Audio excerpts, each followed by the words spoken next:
გამარჯობა, კიბერნეტიკის სოლჟენიცინის არქიპელაგი გულაგის თავი დაპატიმრება, გაგრძელება. შევეცდები გარკვევით წავიკითხო. მე ალბათ ყველაზე ადვილი დაპატიმრების სახე მერქო წილად, რაც კი შეიძლება წარმოიდგინო. ახლობლების კერდიდან არ მომგლიჯეს, ოჯახურ კერას არ მომაშორეს. ევროპული თებერვლის მოყვანილ დღეს ბალტიის ზღვასთან სტრელკის ვიწრო შესართავის მიდამოებიდან მომიტაცეს, სადაც ვერც გაგვეგო ჩვენ შემოვარდნით ალყა გერმანელებს თუ გერმანელებმა ჩვენ. უბრალოდ შეჩვეული სამხედრო დანაყოფი და ომის ბოლო 3 თვის სურათი გაქრა ჩემი ცხოვრებიდან. ბრიგადის უფროსმა სამმართველო პუნქტში გამომიძახა, რატომღაც მომთხოვა რევოლვერი ჩამებარებინა. მივეცი, ისე რომ ეჭვადაც არ მქონია რაიმე მზაკვრობა.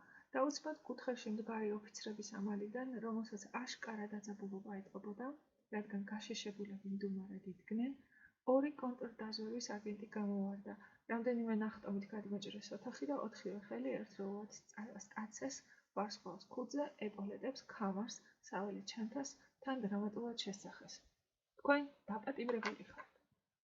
ფეხის ტერფიდან თხემამდე მეხდა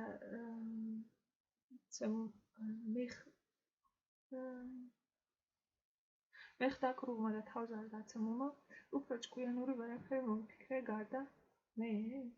კი მარა რისთვის? თუმცა ამ კითხვაზე ზოგადად პასუხი არ არსებობს, მაგრამ რაც არ უნდა გასაკვირი იყოს, მე ეს პასუხი მივიღე. ღირს ამაზე შეჩერება, რადგან რაღაც ძალიან არ ჰგავს გავრცელებულ ჩვეულებას. ისიც იყო სმერ შეველებმა დაამთავრეს ჩემი გამოფატვრა, ჩანთასთან ერთად ჩამომართვეს ჩემი პოლიტიკური წერილობითი ნაფიქრი და ცოტა შეშინებულები გერმანული ბომბებისგან აზრიალებული ფანჯრის მინებით გასასვლელისკენ მიმერეკბოდნენ, რომ უცბად გაისმა მკვეთრი და მტკიცე მომართვა ჩემკენ. დიახ, ამ დაყურებული მოჭრილი ადგილის იქიდან ჩემსა და დანარჩენებს შორის გადანაჭერი, რომელსაც მძიმედ დავარდნილმა სიტყვა დაპატიმრებულმა გააჩინა, ან ხაზის იქიდან, რომლის გადაკვეთა შავი ჭირითა და ჭირით დაავადებულთან მიახლოებას ნიშნავდა, რომლის იქიდან ხმის მიწვდენასაც ვერავინ ბედავს, გადმოიარეს წარმოუდგენელმა ზღაპრულმა სიტყვებმა ბრიგადის უფროსისა. ბოდიშით ხელნაწერია და ხანდახან ვერ ვაჩვევ ხოლმე ჩემი ნაწერს დავტობლუგუნ. სოლჟენიცინ დაბრუნდით. მკვეთრად მოვტრიალდი. ხელიდან დაუსხლდი სმერშეველებს და უკან გადავდგი ნაბიჯი უფროსისკენ. მე მას კარგად ავიცნობდი. არასოდეს ადლებდა თავს უფლებას ჩემთან უბრალო საუბარი გაება და ამით საკუთარი ავტორიტეტი ოდნავ მაინც დაეთმო. მისი სახე შემთთვის ბრძანების, უფროსობის, გააფთრების გამომხატველი იყო ყოველთვის. მაგრამ ახლა მის დაფიქრებულ სახეზე სხვანაირი ნათელი გადადიოდა. იქნებ სვენოდა, რომ უნებურად ბინძურ საქმეში იღებდა მონაწილეობას. იქნებ ეს უეცარი წარმონთება იყო, სურვილი საყოველთაოდ მიღებული სულდაბლურ მორჩილებაზე ამაღლებისა. 10 დღით უკან, ორმოდან სადაც მისი ცეცხლსასროლი დანაყოფი ჩარჩა, 20 ერთეული მძიმე არტილერიასთან ერთად თითქმის უნებელი გამოვიყვანე ჩემი დაზვერვის ბატალიონი. ახლა კი იძულებული იყო ხელი აიღო ჩემზე ბეჭდიანი ქაღალდის ნაგლეჯის ძალით. თქვენ, ყვახედი კითხა მან, მეგობარი გყავთ პირველ უკრაინულ ფრონტზე? არ შეიძლება, ამის უფლება არ გაქვთ, შეუყურეს პოლკოვნიკს კონტრდაზვერვის კაპიტანმა და მაიორმა. საშტაბო ამალაში შეშინებული ჩოჩქოლი გაისმა. თითქოს ეშინოდა და რაიმეთი არ გადასდებოდათ ბრიგადის უფროსის გაუგონარი წინდაუხედაობა. ხოლო პოლიტიკური განყოფილების წარმომადგენლებმა უკვე მასალის შეგროვება დაიწყეს ბრიგადის უფროსზე. მაგრამ ჩემთვის ეს მცირედი მინიშნებაც სრულიად საკმარისი იყო. უკვე ვიცოდი, რისთვის მაპატიმრებდნენ. ჩემს სკოლის ამხანაგთან მიმოწერის გამო და იმასაც მივხვდი, რომელი კუთხით მელოდა საშიშრება. და თუმცა ზახარ გრიგორიევიჩ ტრაუკინს შეეძლო აქ გაჩერებულიყო, მაგრამ არა. ნელ-ნელა წელში იშლებოდა და სიბინძურეს ირეცხავდა საკუთარი სინდისის წინაშე. მაგიდიდან ადგა. იმ ცხოვრებაში ჩემს შესახვედრად ასე არასოდეს წარმომდგარა ფეხზე და ჭირიანთა და ჯანმრთელთა გამყოფი ხაზის აქეთ ხელი გამომიწოდა. თავისუფლებაში მას ჩემთვის ხელი არასდროს გამოუწვდია ჩამოსართმევად. და სანამ ხელს მართმევდა, თავზე დაცემული დამუნჯებული ამალის თვალწინ, მუდამ კაცრის სახის ოდნავ მორბილებით უშიშრად და თითოეული სიტყვის მკვეთრად გამოთქმით მითხრა: გისურვებთ ბედნიერებას, კაპიტანო. მე არათუ კაპიტანი აღარ ვიყავ უკვე, არამედ ნიღაბ ჩამოგლეჯილი ხალხის მტერი გახლდით, რადგან ჩვენთან ყველა დამატიმრებული დაპატიმრების წამიდან უკვე სრულიად შეუტანლად დამნაშავეა. ესე იგი, მას მტრის ბედნიერება უნდოდა? მინები ზაზარებდა. გერმანული ბომბები 200 მეტრში ფეთქდებოდნენ და მიწას ხორცს გლეჯდნენ. თითქოს შეგახსენებდნენ, რომ ასეთი რამ ვერ მოხდებოდა იქ, ჩვენი მიწის სიღრმეებში, რომელსაც დამცავი თაღივით ახურავს დაწესებული ყოფის აუშფოთველობა. ასეთი სიმამაცე ადამიანმა მხოლოდ იქ შეიძლება გამოიჩინოს, სადაც ყველას და ყველაფრის გამაერთიანებელი სიკვდილის ცივ-სუნთქვას გრძნო სულ ახლოს. შენიშნა სკოლიაში. და რასაც არია, ადამიანად დარჩენა ყოველთვის შეიძლება. ტრაუგის არაფერი მოსვლია. ცოტა ხნის წინ ერთმანეთს გულღიად შევხვდით და პირველად გავიცანით. ის სამსახურიდან გადამდგარი გენერალი და მონადირეთა კავშირის რევიზორია. ეს წიგნი საკუთრივ ჩემი ცხოვრების მოგონებებზე არაა. ამიტომ არ მოგიყვებით ჩემი დაპატიმრების, რომელიც არაფერს აქამდე ნაცნობს არ გავდა, თავშესაქცევ სახალისო ამბებს. იმ ღამით სმერშეველებმა მთლად გადაიწურეს იმედი, რომ რუკაზე გზას იპოვნებდნენ, რადგან არც არასოდეს ცოდნიათ რუკის წაკითხვა და თავაზიანად და ტკბილად გადმომაბარეს და მთხოვეს მძღოლისთვის მოსწავლებინა, როგორ მისულიყო სამხედრო კონტრდაზვერვის შტაბში. ჩემი ნებით მიიყვანეს საკუთარი თავი და ისინი ციხეში. და მადლობის ნიშნად მისვლისთანავე კამერაში ჩამსვეს და არა უბრალო კამერაში, არამედ კარცერში. აი ამ საკუჭნაოზე კი, გერმანელი გლეხის სახლში, დროებით კარცერის როლს რომ ასრულებდა, არ შეიძლება ერთი-ორი სიტყვა არ ვთქვათ. სიგრძით ადამიანის ხელა იყო, სიგანით ისეთი, რომ 3 კაცი თავისუფლად და 4 გაჭირობით მოთავსდებოდა. სწორედ ეს მეოთხე ვიყავი მე. შუაღამოს ცოტა გადაცილებული იყო, შიგნით რომ შემტენეს. იქ მწოლიარე 3 პატიმარი ნავთის ლამპის შუქს შეიშმუშნა, ნამძირანები თვალები მოჭუდეს და ისე შემომხედეს. მერე მიწ მოიწივნენ, იმდენი ადგილი გამითავისუფლეს, რომ გვერდულად ჰაერში ჩამოკიდებულიყავი და მერე სინძიმის ძალით თან მათ შორის ჩავკვახებულიყავი. აშკარად თხლად ჩალამობნეულ მიწურზე აღმოჩნდით 8 ჩექმა კარებზე და 4 შინელი. მათ ეძინათ, მე კი შინაგანად ვიწვევდი. კაპიტნის თავდაჯერებამ, რაც ნახევარი დღის წინ ბლომად გამოჩნდა, ახლა იმდენადვე ართულებდა ამ სოროს ფსკერზე კუთხეში მომწოდებულ მხეცივით წოლას. რაც უფრო ლაღი ვიყავი მაშინ, მით უფრო მტკიოდა ახლა. ერთი-ორჯერ ბიჭები გაბრუებულმა გვერდებმა გააღვიძეს და ჩვენ ერთ თვალზე ვიბრუნეთ პირით. დილით გამოძინებულები კაიხანი ამთქნარებდნენ, სახსრებს წვართავდნენ, მერე ფეხები აიკეცეს, კუთხეებში განაძღებდნენ და გაცნობის რიტუალი დაიწყო. შენ იღესთვის ჩაგვსვეს. მაგრამ ჯერ კიდევ გუმანით ნაგრძნობ სიოს, რომელიც სმერშის მომწამებელი ფუძის ქვეშ მომწვდა და სიფრთხილე მასწავლა, უკვე სხვა გზით მიჰყავდა ჩემი სიტყვები. ამიტომ გულუხუყლოდ გავიკვირვე. აზრზე არა ვარ, ვერ გაიგებ რას ფლობავენ ეს გველები. თუმცა ჩემი საქმის ამხანაგები მუქ რბილ შლემებში გამოწყობილი ტანკისტები არაფერს მალავდნენ. 3 პატიოსანი ალაი ჯარისკაცის გული ედგა მკერდში. ამ ჯურის ხალხს მივეკედლე და შევიყვარე ომის წლებში, მიუხედავად იმისა, რომ თავად უფრო რთულიც ვიყავი და უარესიც მათზე. 3-ვე ოფიცერი იყო, მათი ეპოლეტებიც მოეგლიჯათ გაბოროტებით. მათ ადგილზე აქა-იქ სქელი ძაფები ჩანდა შერჩენილი. დასრილ სამხედრო პერანგებზე ტყვიის ორდენების კვალი ეტყობოდათ, ნათელ ლაქებად. სახეები და ხელები მუქი და წითელი ნაიარევებით დასეროდათ. ნიშნად ომში მიყენებული ჭრილობებისა და დამწვრობებისა. მათი დანაყოფი მათ ბედზე აქ გადმოაგზავნეს ძალების აღსადგენად და რიგების შესავსებად. სწორედ იმ სოფელში, სადაც 52-ვე არმიის სმერშის კონტრდაზვერვა იდგა. ბრძოლისგან დაზაფხულებმა, რომელიც 2 თვის წინ იყო, წინა დღეს რომელიღაც გლეხის უკანა ეზოში დალიეს და მერე აბანოში შეიჭრნენ, სადაც როგორც შენიშნეს, 2 ეშხიანი ქალიშვილი მიდიოდა საბანაოდ. ნახევრად ჩაცმულმა ქალიშვილებმა ადვილად გაასწრეს თვრალ ფეხარეულ ოფიცრებს, მაგრამ როგორც აღმოჩნდა, ერთი მათგანი უბრალო მოკვდავის კი არა, კონტრდაზვერვის უფროსის საყვარელი გახლდათ. დიახ, გერმანიაში ომი უკვე 3 კვირის მანძილზე მიდიოდა და ჩვენ ყველამ კარგად ვიცოდით, რომ თუ ხელში გერმანელი ქალიშვილები ჩაგვივარდებოდნენ მათი გაუპატიურებისთვის არავინ დაგვრჩება. ჯერ გავაუპატიურებდით, მერე მიჯრით დავხვდებით და ეს ლამის ბრძოლაში თავის გამოჩენად გვეთვლებოდა. თუ ქალიშვილები პოლონელები ან ჩვენი მოტაცებული რუსები აღმოჩნდებოდნენ, ამ შემთხვევაში მხოლოდ სუბუქი გართობის უფლება ჰქონდა. შიშლებს ვარბენებდით და ერთ-ორ ბარდაკებზე აუტყაპუნებდით ხელს. მაგრამ რადგან ეს ქალბატონი კონტრდაზვერვის უფროსის სალაშქრო საველე ცოლი გახლდათ, სადღაც ზურგში თბილად მომჟდარმა ვიღაც სერჟანტმა გაავებით ააფხიზა ეპოლეტები სამწინა ხაზზე მებრძოლ ოფიცერს. ეს ეპოლეტები მათ ფრონტზე გაცემული ბრძანების შედეგად მიიღეს. ჩამოხსნა უზენაეს საბჭოს პრეზიდიუმის მიერ მინიჭებული ორდენები და ახლა ამ მებრძოლებს, რომელთაც სავარაუდოდ არაერთი მტრისანგრების ზოლი ჰქონდათ გადალახული, სამხედრო ტრიბუნალის სასამართლო ელოდა, რომელიც მათი ტანკის გარეშე საკითხავია მიაღწევდა თუ არა კიდევ ხსენებულ სოფლამდე. ნავთის ლამპა ჩავაქრეთ, ისედაც მთელი ის ჟანგბადი დაწვა, რითიც ჩვენ უნდა გვესუნთქა. კარში სათვალთვალო თვალი იყო ამოჭრილი საფოსტო ბარათის ხელა და იქიდან ირიბად გვეცემოდა კორიდორის შუქი.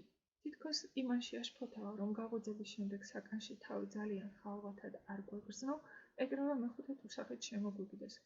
შემოებიჯა ახალ წითელარმიელი შინელში გამოწყობილმა ახალივე ქუდით და როცა ზურგით სათვალთვალოსკენ დადგა, თავისი ცხვირპაჭუა ქორფა სახე მოგვაპყრო, ლოყები წითლად აღაშღაჟებოდა. საიდან ხარ ძმაო? ვინა ხარ? გაღმიდან, სახით რიხით გამოგვიცხადა მან. შპიონი ვარ. ხუმრობ, მეტყოლების უნარ დავკარგეთ ჩვენ. ვის გავგონია შპიონი თავად აცხადებდეს თავს ჩაშუშად. ასეთი რამ არც შეინიც დაუწერია და არც ზმეტყურებს. რა დროს ხუმრობაა გაგანია ომში? საყვედურით ამოიახრა ბიჭმა. აბა როგორ უნდა დაბრუნდეს ტყვედ ჩავარდნილი კაცის სახლში, მასწავლეთ. ისიც იყო დაიწყო იმის მოყოლა, თუ როგორ გადმოიყვანეს გერმანელებმა წინაგრით ფრონტის ხაზზე, რათა ჯაშუშად გამოეყენებინათ მტრის ხარეს, ხიდები აეფეთქებინა და ასე შემდეგ, ის კი დაუყოვნებლივ უახლოს ბატალიონში მივიდა და ჩაჰბარდა, მაგრამ უძილო და არაფრად გამოცდილმა ბატალიონის უფროსმა არაფრის დიდებით არ დაუჯერა და მოწყალების დასთან გაგზავნა რაიმე დამამშვიდებელი აბების დასალევად, რომ უწყად ახალი ცხელ შთაბეჭდილებები შემოეჭრნენ ჩვენს კამერაში.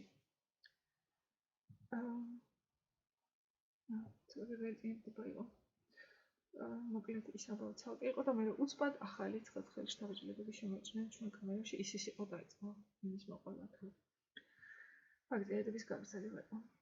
ტუალეტში ხელები უკან ღია კარიდან შემოგძახა სერჟანტმა მაიორმა, რომელსაც არაფრად უღირდა 122 მმ-იანი იარაღის ხორთუმი გადაეწია. მთლიან მეურნეობაში უკვე განელაგებინათ ავტომატიანების ჯაჭვი, რომელიც ფარდული შემოვლით მიმავალ ჩვენთვის მითითებულ ბილიკს იცავდა. აღშფოთებისგან ლამის იყო აფეთქებულიყავი, რომ ვიღაც უბირი სერჟანტ-მაიორები ბედავდნენ ჩვენთვის ოფიცრებისთვის ასე მოემართათ. ხელები უკან, მაგრამ ტანკისტებმა ხელები უკან წაიღეს და მეც მივბაძე. ფარდულის უკან პატარა კვადრატული ფორმის საქონლის ბაგი იყო, აქა-იქ შემორჩენილი დატკეპნილი თოვლით და მთელი ადგილი ადამიანის განავლის მოზრდილი გროვებით იყო დაფარული. ისე რომ ადვილი ამოცანა არ იყო თავისუფალი ადგილი მოგეძებნა და ჩაცოცხლულიყავი, თუმცა მაინც წარმატებით გავართვით თავი ყველაფერს და ხუთივე სხვადასხვა მხარეს ჩავცოცხლით. ორ ავტომატიანს ჩვენკენ ჰქონდა მოშორილი ლულები, მოსასაქმებლად ჩაცოცხლებისკენ. სერჟანტმა კი ერთი წუთიც არ გვაცავა ისე დაგვიწყო ღრიალით დაჩქარება. აბა მარტად, ჩვენთან სწრაფად იციან საქმის მომთავრება. ჩემგან ცოტა მოშორებით ერთ-ერთი ტანკისტი იჯდა, როსტოველი ზორბა წარბდა ღრუბლილი უფროსი ლეიტენანტი. სახე გაშავებული ჰქონდა მეტალისტრის ნადებით და კვამლით, მაგრამ დიდი წითელი ნაიარევი ლოყას რომ უსერავდა კარგად ჩანდა მაინც. და სად ეს თქვენთან? ხმადაბლა იკითხა მან, ისე რომ არ გამოუხატა სხეულის არც ერთი ჟესტით, რომ ნავთით აყროლებულ კამერაში დაბრუნება ეჩქარებოდა. სმერშის კონტრდაზვერვაში ამაყად და საჭიროზე მეტად ომახიანად მოუჭრა სერჟანტმა. კონტრდაზვერვის ხალხს ძალიან უყვარდათ ეს უგემოვნოდ შეთითხნილი სიკვდილი შპიონებს სიტყვა, მათი აზრით საშიშრად ჟღერდა. ჩვენთან კი ნელა დაფიქრებით უპასუხა უფროსმა ლეიტენანტმა, შლემი უკან გადავარდნოდა და თავზე გაუკრეჭავთ მას ურჩენდა. ხმელი ფრონტგამოვლილი უკანალი სასიამოვნოდ გრილი სიოსთვის მიეშვირა. და სადაც თქვენთან, საჭიროზე უფრო უმოხიანედ იკითხა სერჟანტმა მაიორმა. წითელ არმიაში ძალიან მშვიდად უყვარს სხვა ჩაცოცხლულმა უფროსმა ლეიტენანტმა და თან თვალით ზომავდა არ შემდგარ ჯარისკაცს. აი, ასეთი იყო ჩემთვის ციხის ჰაერის პირველი ყლუპები. ჩვენთან კი ნელა და ფიქრებით უყვარს სხვა უფროსმა ლეიტენანტმა. თქვენთან წითელ არმიაში. თავი მეორე ჩვენი კანალიზაციის ისტორია. იმედია ძალიან ცუდი მკითხველი არა ვარ, მაგრამ სულ არაფრობა შეგვიძლია. ახლა როცა საჯაროდ კითხავ ხოლმე პიროვნების კულტის აღზევებას, ისევ და ისევ ამ აჩემებულ 1917-38 წლებს უბრუნდები. და ადამიანებს თავში რჩებათ და ზოგადი წარმოდგენაც ისეთი იქნება, რომ თითქოს არც მანამდე და არც მერე ციხეში არავინ ჩაუსვამდა. საერთოდ არ მეშინია შეცდომად ჩამოთვლება თუ ვიტყვი, რომ 37-38 წლების ნაკადი არც ერთადერთი იყო, არც უდიდესი, არამედ მხოლოდ შესაძლოა, ერთ-ერთი იმ სამი უდიდესი ნაკადიდან, რომელმაც ჩვენი ციხის კანალიზაციის აყროლებული მილები დახეთქონდე დააქვსო. მანამდე იყო 20-30-იანი წლების ნაკადი, რომელმაც მდინარე ობიდან ტუნდრაში და ტაიგაში 15 მილიონამდე შეიძლება მეტი გლეხით წაიყოლა, მაგრამ გლეხები ეს უტყვი ხალხია, რომლებიც არც წერილებს წერენ, არც მემუარებს და არც საჩივარ წერილებს. მათთან გამომძიებლებიც არ ეხავდნენ ღამეებს და არც პროტოკოლებზე იწუხებდნენ თავს. სოფლის საბჭოს დადგენილებაც საკმარისია. ეს ნაკადი დაიღვარა და მარადიულმა გამყინვარებამ შეისრულა და ყველაზე დიდი იდეებით ანთებული გონების პატრონებიც კი მათზე თითქმის არასოდეს ფიქრობენ და იხსენებენ. ისე თითქოს რუსეთის სინდისისთვის განაკაწრიც არ მიუყენებია.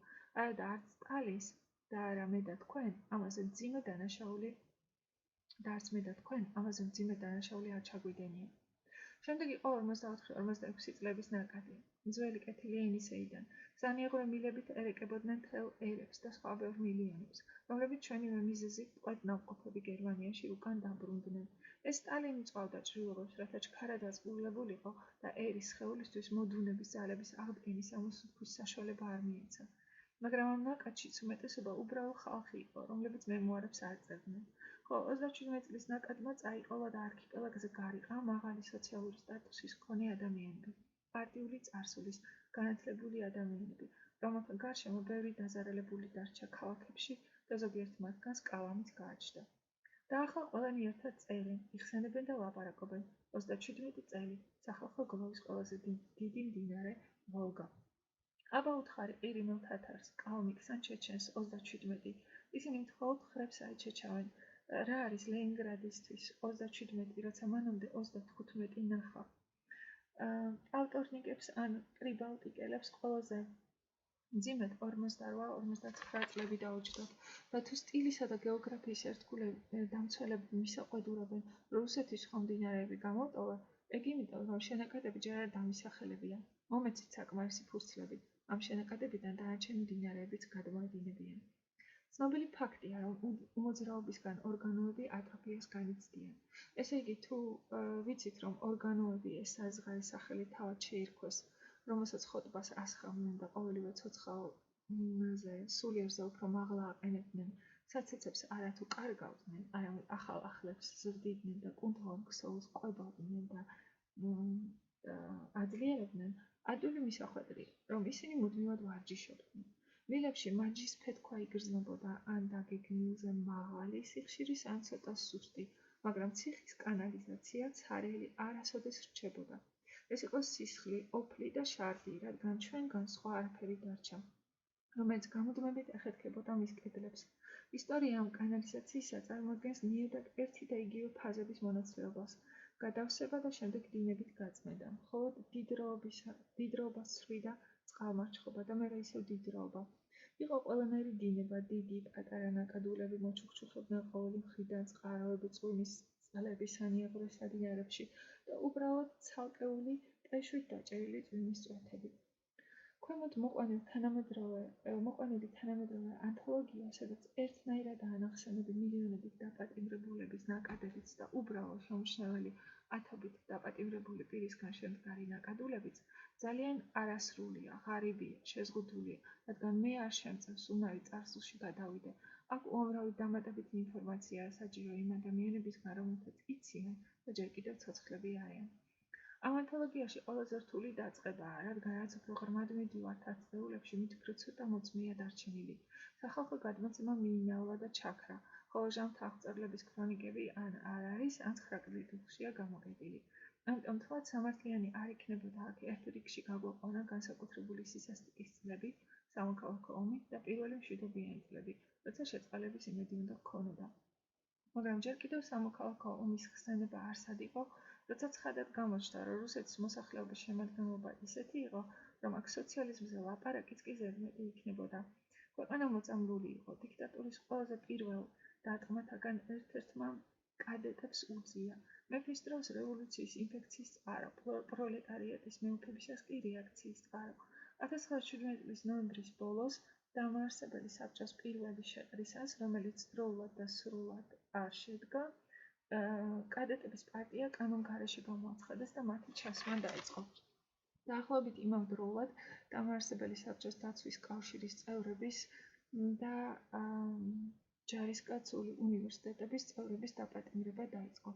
რევოლუციის სულისკვეთებით თუ იხელმძღვანელებთ, ადვილი მისახვედრია, რომ ამ თვეებში ივსებოდა კრესტის, ბუტირკის და სხვა ბევრი მათთვის მშობლიური პროვინციალური ციხეების საგნები. არც მეტი, არც ნაკლები მსხვილი ფულის პატრონებით, ცნობილი საზოგადო მოღვაწეებით, გენერლებით და ოფიცრებით, სამინისტროების და მთელი სახელმწიფო აპარატების დიდი ჩინოვნიკებით, რომლებიც არ ასრულებდნენ ახალი მთავრობის განკარგულებებს. ჩეკას პირველი ოპერაცია მშრომელთა გაფიცვების კომიტეტის დაპატიმრება მთელი რუსეთის მასშტაბით NKVD-ს ერთ-ერთი პირველ ცირკულარში ვკითხულობთ. სახელზეა რა ჩინოვნიკების მხრიდან საბოტაჟი, საჭიროა მაქსიმალური ინიციატივის გამოჩენა ადგილებზე, დაშვებულია კონფისკაცია, ზეწოლა და დაპატიმრება. და მიუხედავად იმისა, რომ ვლადიმერ ილიჩ ლენინი 1917 წლის ბოლოს დაჟინებით ითხოვდა სრული ძალის გამოყენებით შეწყალების გარეშე ჩაეხშოთ ანარქიის ცდილობები, ლოთების, ხულიგნების, კონტრრევოლუციონერების და სხვა პირების მხრიდან წამოწყებული მკაცრი რევოლუციური წესრიგის დამყარების მიზნით, ესე იგი ოქტომბრის რევოლუციას მისი აზრით მთავარი საფრთხე ემუქრებოდა ლოთებისგან, ხოლო კონტრრევოლუციონერები სადღაც მესამე რიგში მიდგებ-მოდგებოდნენ, მაგრამ თავადვე სახავდა უფრო ფართო მასშტაბის ამოცანებს სტატიაში. როგორ მოვაწყოთ შეჯიბრი. 7-10 იანვარი 1918 წელი. ვლადიმერ ილიჩ ლენინმა ხმამაღლა გამოაცხადა ერთადერთი და ყველასთვის საჭირო მიზანი. გავასუფთავოთ რუსეთის მიწა ყველანაირი მავნებელი მწერისგან. ხოლო ამ წერებში იგი გულისხმობდა არა მარტო უცხო კლასების წარმომადგენლებს, არამედ სამსახურის განცდა ზარმაც მუშებსაც, მაგალითად პეტროგრადის პარტიული ტიპოგრაფიის მუშებს. აი რა შეუძლია დროს. დღეს ჩვენთვის გასააზრებელადაც კი რთულია, როგორ მოახერხეს ამ ახლად გაუცხარმა დიქტატორმა მუშებმა საკუთარ თავზე რომ მუშაობდნენ სამსახური გაეცდიათ საკუთარი თავისთვის და ეზარდნოცეთ. და კიდევ, მიჩვენეთ დიდი ქალაქის რომელ კვარტალში, რომელ ქარხანაში, რომელ სოფელში არ არიან საბოტაჟის ამპეხები, რომლებიც საკუთარ თავს ინტელიგენტებს უწოდებენ. ვლადიმერ ილიჩ ლენინი, ტომ 95 გვერდი 204. თუმცა მართალია ის, რომ ამ სტატიაში ლენინის მწერების შემოსვლის განსხვავებულ საშუალებებზე საუბრობდა. ხან დააპატიმრებენ, ხან ტუალეტებს ახეხინებენ, ხან კარცერიდან გამოსვლის მერე ყვითელი ბარათით დააჯილდოვებენ, ხან მიახვეწდნენ პარაზიტს. სინამდვილეში მხოლოდ ორი არჩევანი იყო: ციხე ან იძულებითი შრომითი სასჯელი ყველაზე რთულად შესასრულებელ სამუშაოზე. მიუხედავად იმისა, რომ ლენინმა გაითვალისწინა და უკარნახა საზოგადოებას დასჯის ძირითადი ქერხები, იგი წინადადებას აყენებს, რომ კომუნებსა და თემებში შეჯიბრი მოაწყონ თუ ის შეძლებს და მოიფიქრებს სმენდის უკეთეს საშუალებას. ეს ადგილებზე მუდმივ აღალებას. ესე იგი წინადადებას აყენებს, რომ კომუნებსა და თემებში შეჯიბრი მოაწყონ თუ ის შეძლებს და მოიფიქრებს სმენდის უკეთეს საშუალებას. დიდებული შეჯიბრია. თუ ვინ პასუხობდა ამ ზოგადი განსაზღვრებას, პარაზიტი მწერი, დღეს სრულად დადგენა და გამოკვლევა შეუძლებელია. რუსეთის მოსახლეობა მეტისმეტად ჭრელი იყო და გვხვდებოდა ბევრი ცალკე მდგარი და საერთოდ უსარგებლო დღეს სავსებით დაუწყებული მცირე ჯგუფები.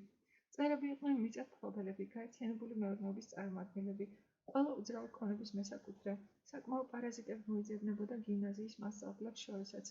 მწერებით იყო სავსე ეკლესიის სამრევლო საბჭოები, ტარაკნები გალავდნენ საეკლესიო გუნდებში, ყველა მღვდელი და რა თქმა უნდა ყველა ბერმონაზონი პარაზიტებად იყვნენ შერაცხულნი. მაგრამ ტოლსტოის მიმდევრებსაც, რომლებიც საბჭოთა სამსახურში დგებოდნენ, მაგალითად რკინიგზაზე და აუცილებლად წერილობით ფიცს, რომ მზად იყვნენ საბჭოთა ხელისუფლების თვის იარაღით ხელში ებრძოლათ, ხელს არ აწერდნენ. ისინიც გამოჰყავდათ ნამდვილ ტარაკნებად. კიდევ გვექნება შემთხვევა, სადაც მათ გასამართლებას ვიხილავთ. რა კი სიტყვა რკინიგზაზე ჩამოვარდა, ბარემ იმასაც ვიტყვით, რომ ძალიან ბევრი ტარაკანა რკინიგზის მუშათა უნიფორმით ინიღბებოდა და საჭირო იყო მათი სარველასავით ამოხშირვა. თუ საჭიროა მისრესაც. რაც შეეხება ტელეგრაფისტებს, რატომღაც თავიანთ დროში ძალიან აქტიური მწერები გახდნენ. საბჭოეთი ბუზადაც არ მიაჩნდათ კეთილსიტყვას, ვერც ვიგჟელს შეაწევდი და ვერც სხვა პროფესიულ კავშირებს, რომელშიც შრომათა კლასისთვის მავნე პარაზიტები ზიმზიმებდნენ. ის ჯგუფებიც, რაოდენობაც კი, რომლებიც ჩვენ ჩამოვთვალეთ, უზარმაზარ რიცხვში გადაიზარდა რამდენიმე წლიანი სანიტარული წმენდის შედეგად. კიდევ ვინ მოსთვლის, რამდენი წეული ინტელიგენტი, მოუსვენარი სტუდენტი, სულ სხვადასხვა ჯურის უცნაური ხალხი, სიმართლის მაძიებლები და დამთხოვლები დაიარებიან ამ ქვეყნად. და პათოს გავს ხო? დღესაც ეგრე ელაპარაკობს ხალხი, რამდენი წეული ინტელიგენტი, მოუსვენარი სტუდენტი, სულ სხვადასხვა ჯურის უცნაური ხალხი, სიმართლის მაძიებლები და დამთხოვლები დაიარებიან ამ ქვეყნად. ანუ გავაღეთ საზღვრები, შემოვიდეთ თავისუფლება და დღეს წინა თაობა და ახალი თაობაც კი დაობს იმაზე, რომ ბიჭო, რამდენი წელი ტარაკანა გიჟი გადარეული უცნაურთადის ამ ქვეყანაზე, ყველა უნდა მოსპოს სანიტარული წმენდა ჩაატარო და დატოვო მხოლოდ წმინდა საზოგადოება. აი, საიდან მოდის ეს ყველაფერი? ჯერ კიდევ პეტრე პირველს უნდოდა ქვეყნის მათგან გასუფთავება, რადგან ისინი მუდმივად აფერხებდნენ მკაცრი რეჟიმის წესრიგის დამყარებას. გაიგეთ? ჯერ კიდევ პეტრე პირველს უნდოდა ქვეყნის მათგან გასუფთავება, რადგან ისინი მუდმივად აფერხებდნენ მკაცრი რეჟიმის წესრიგის დამყარებას. ამ სანიტარული წმენდის ჩატარება შეუძლებელი იქნებოდა განსაკუთრებით ომის პირობებში, თუ კი მოძველებულ იურიდიულ ნორმებს და საპროცესო ფორმებს გადაჰყვებოდნენ და აკვირდით ირონიას, ხო? თუ კი მოძველებულ იურიდიულ ნორმებს და საპროცესო ფორმებს გადაჰყვებოდნენ, ამიტომაც სრულიად ახალი ფორმა შემოიღეს. სასამართლოს გვერდის ავლით ანგარიშწორება და ეს მძიმე სამსახური, რომლისთვისაც მადლობასაც არავინ გაღირსებს, საკუთარ ქედზე იკისრა ვეჩეკა. რევოლუციის სადარაჯოზე მდგომი კაცობრიობის ისტორიაში ერთადერთი ცნობილი ორგანიზაცია, რომელიც ერთ პირს ანგავდა თვალ-თვალს დაპატიმრებას, გამოძიებას, საბრალდებო მხარეს, სასამართლოს და განაჩენის სისრულეში მოყვანას.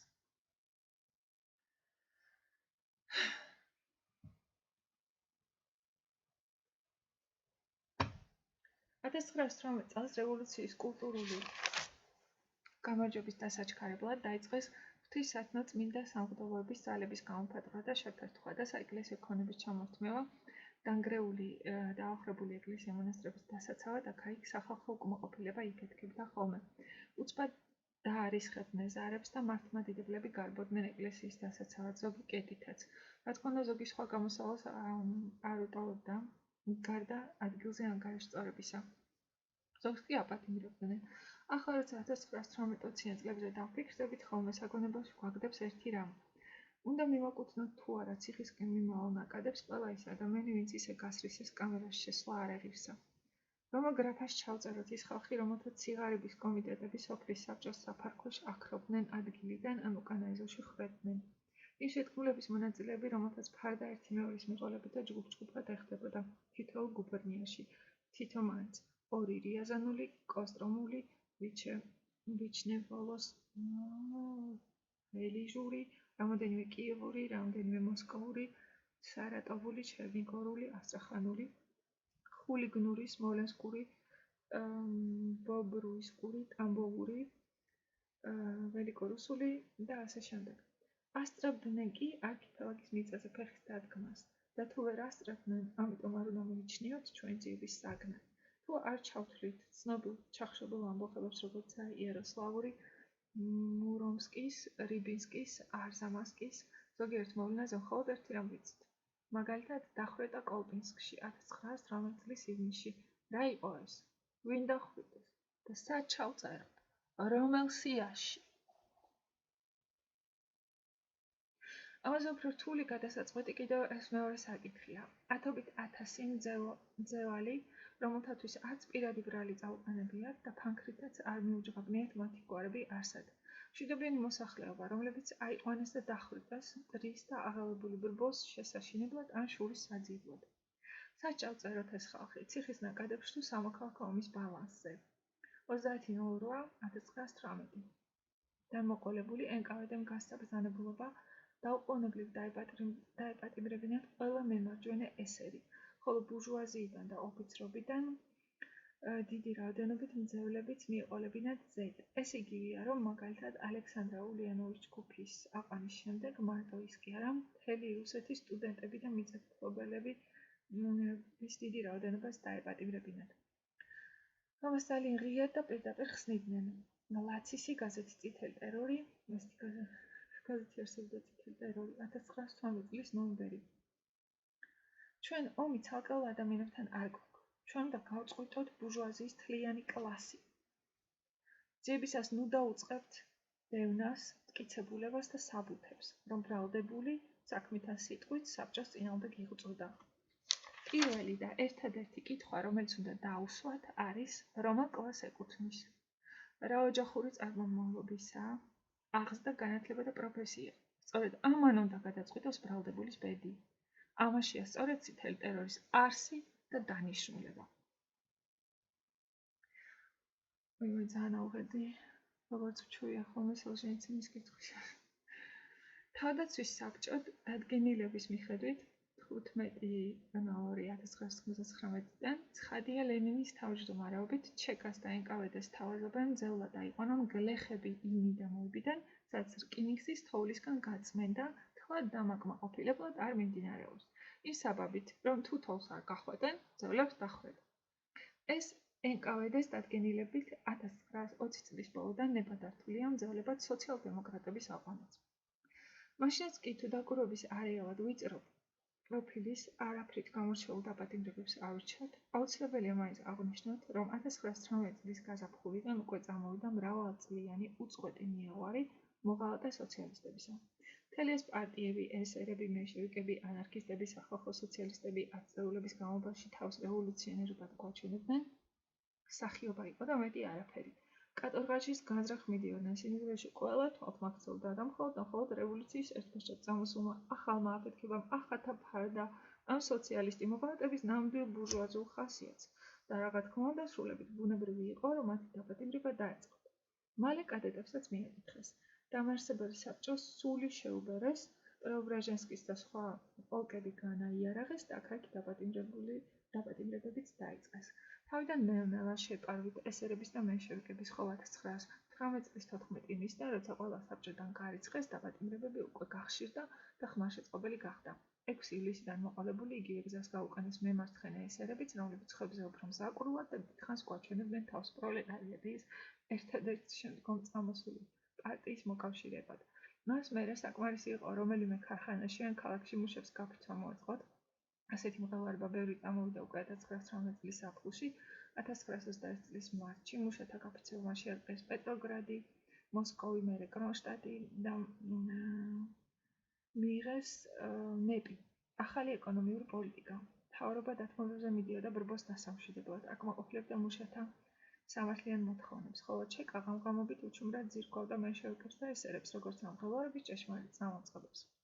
1918 წლის ზაფხულში და 1919 წლის აპრილ-ოქტომბერში ბლომად ანარქისტებს უკრეს ციხეში თავი. 1919 წლის ესერების ცეკას თელი ხელმისაწვდომი ნაწილი დააპატიმრეს და ბუტირკაში გაატარეს კიდეც მთელი დრო 1922 წლამდე, სანამ მათი სასამართლო პროცესი გაიმართებოდა. იმავე 1919 წელს ანგარიშგასაწევი ჩეკისტი ლაცისი მენშევიკებზე წერდა. ასეთი ადამიანები არა მარტო ხელს გვიშლიან, არამედ გვიშავებენ კიდეც, ამიტომ ვიშორებთ გზიდან, რომ ფეხებში არ გვებლანდებოდნენ, ჩვენ მათ ბუტირკის მოფარებულ საკნებში ვმალავთ, სადაც სხვა გზა არ აქვთ, უნდა ისხდნენ და დაელოდონ მშობლების გამარჯვებას კაპიტალისტებზე. მეტი აღარ შემიძლია ჩემი ფსიქოემოციური მდგომარეობა ფრიად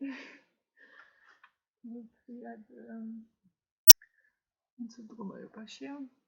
ანუ ამით დაგეშტობებით და შემდეგზე გავაგრძელებ ჯერ კიდევ რაც მთაში ვთარგმნე ვერი აღარ დარჩა ერთი ჩანაწერი მაინც იქნება.